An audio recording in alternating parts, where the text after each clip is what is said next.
What started out as a tough year for farmers in the upper Midwest with delayed planting and wet weather has continued to be a challenge.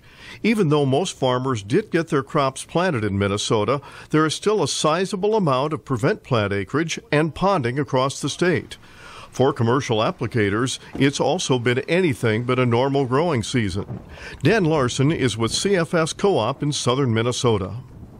It's been real tough. Seems like we get rain about every 3 days, and we're out for about 5 and get about 18 hours a week to do something, it seems like. But getting stuck, having bounced from field to field to try and find some dry ground, it's been a challenge for sure.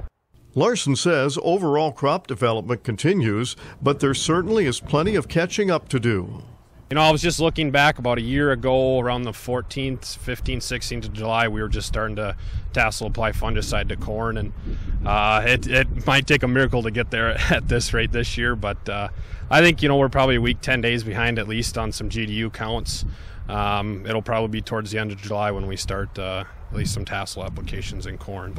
How far behind is the crop? The agronomist says that depends on when it was planted and how much rain fell in that area. What's needed now is more heat units. One concern is when pollination might take place with the crop delays. That could be an issue this year. You know, if we roll right into end of July, first part of August, I know those aren't necessarily the coolest days of the year. And, you know, if we get maybe some timely rains then, not too much, but just kind of that right amount, we should make out pretty good. In a typical year, this corn should be shoulder height on me right now. Right now, as you can see, it's below waist height.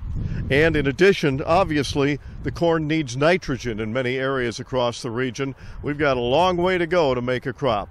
This is Lynn Ketelsen reporting.